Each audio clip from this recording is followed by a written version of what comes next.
Well, good afternoon, people. Thank you for joining me. I want to just share something with you all, and it is in regards to what my cause and purpose is. You will consistently hear me speak about awareness and education. I truly believe that the way any change can happen in the world is by becoming aware that there's even a problem, and then educating ourselves about the problem. And then, of course, the next step is always to make change, make movement, do something different to change what you just found out. So I want to be really clear here as I move forward, delivering my messages and my story, that I am sharing with you my personal experience going through a child custody dispute with a person with narcissistic personality disorder. And I need you to understand that my son was diagnosed with stage 3 parent alienation syndrome about 2 years ago.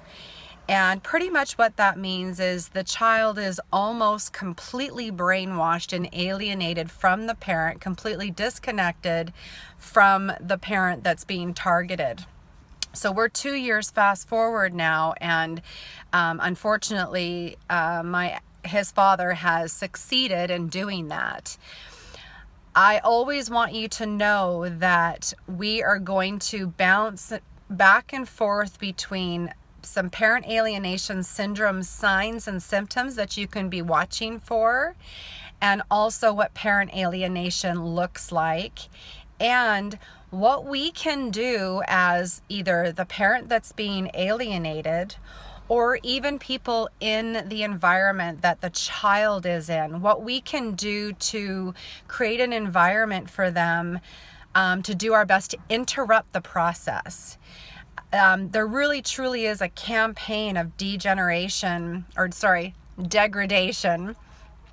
on the targeted parent, and we do have opportunities to interrupt that through showing up differently so that it's not consistent with what the child's hearing. So for instance, my son used to hear, your mom's an angry woman, she's crazy, she screams all the time, and yada yada yada.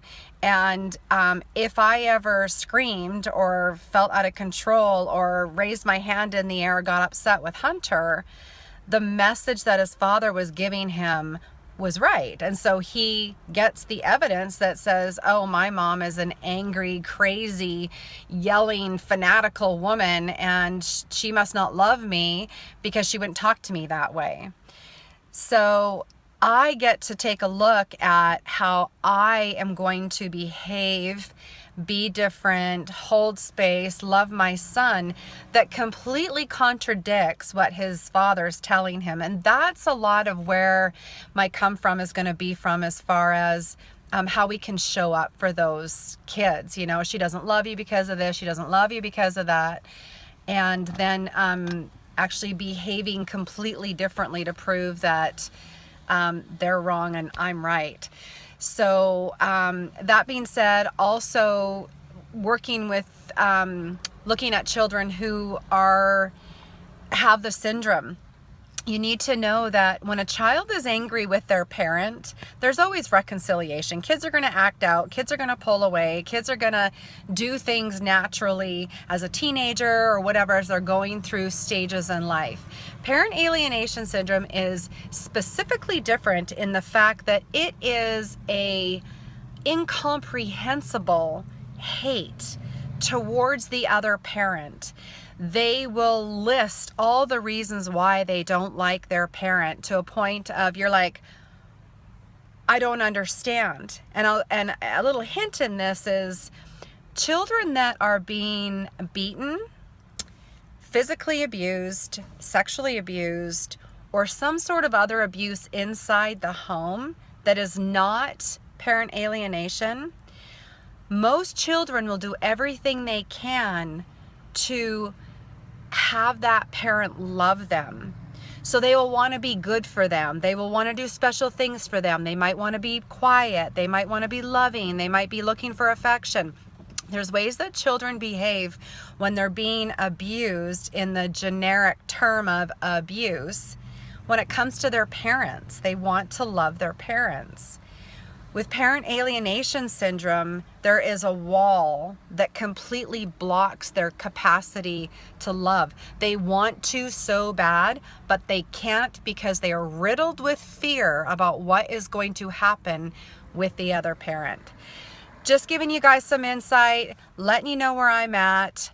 Stay encouraged. This is going to be a journey, and we are going to lock arms as a community, and we're going to put a stop to this. Parent alienation and parent alienation syndrome is real, and thanks so much for just being a part of this cause.